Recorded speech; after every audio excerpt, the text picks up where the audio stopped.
सार्वजनिक क्षेत्र की टेलीकॉम कंपनी एमटीएनएल की पहचान खत्म होने वाली, क्योंकि सरकार एमटीएनएल का पूरा कारोबार बीएसएनएल को ट्रांसफर करने की तैयारी कर रही है। सरकार एमटीएनएल के 30,000 करोड़ रुपए के कर्ज को रिस्ट्रक्चर करने के अंतिम चरण में। इसके बाद एमटीएनएल का विलय बीएसएनएल के साथ हो जाएगा। कितना बोझ पड़ेगा इससे सर? पिछले साल से ये प्रक्रिया शुरू हुई थी जब बीएसएनएल के पुनर्गठन का पैकेज था। एमटीएनएल अब एक कंपनी अपना एक तरह से रिलेवेंस या प्रासंगिकता खो चुकी है।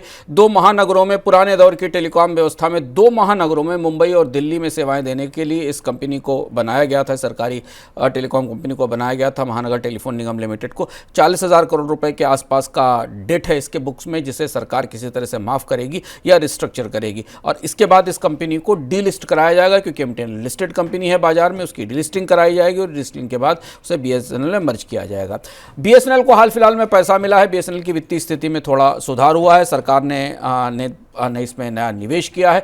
ऐसा माना जा रहा है कि कम से कम दो में से एक कंपनी तो ऐसी है जिसका बोझ अब सरकार को खत्म करना चाहिए, और एक ही सरकारी कंपनी टेलीकॉम सेक्टर में फिलहाल आने वाले समय में बनी रहनी चाहिए। बीएसएनएल के रेवेन्यूज़ पिछले साल 20,700 करोड़ रुपए के थे, लेकिन अभी बीएसएनएल का ठीक ठाक घाटा बरकरार है। ये विलय बहुत दिनों से प्रतीक्षित था। एमटीएनएल की संपत्तियां भी काफ़ी हैं जिनका अपना वैल्यूएशन है। तो भारतीय टेलीकॉम बाजार में दो पुरानी बड़ी कंपनियां, सरकारी कंपनियों का विलय अगले कुछ महीनों में हमारे सामने नतीजे के तौर पर सामने आ सकता है। आसियान देशों से मोबाइल फोन पार्ट्स के इंपोर्ट पर शून्य इंपोर्ट ड्यूटी के एग्रीमेंट को भारत रिव्यू करने जा रहा है। ये रिव्यू 29 से 31 जुलाई के दौरान इंडोनेशिया की राजधानी जकार्ता में होगा।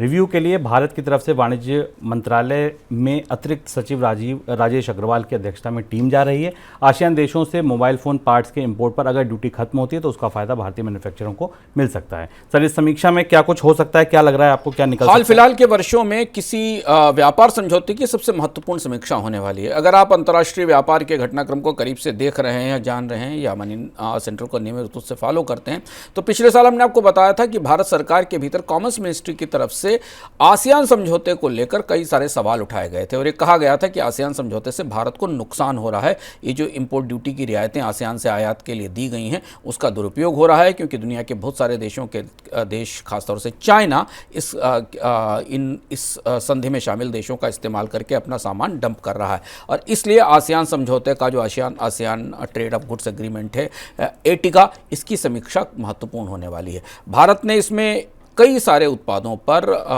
आसियान से आयात पर इंपोर्ट ड्यूटी कम की है, या इंपोर्ट ड्यूटी रियायती इंपोर्ट ड्यूटी दी गई है।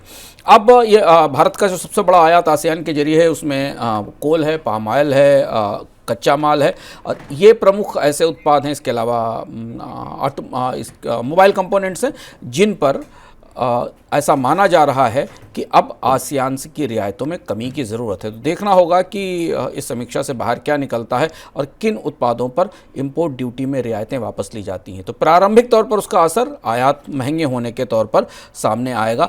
आसियान के देश इसे कैसे लेते हैं, इस पर क्या प्रतिक्रिया करते हैं, इसे देखना होगा।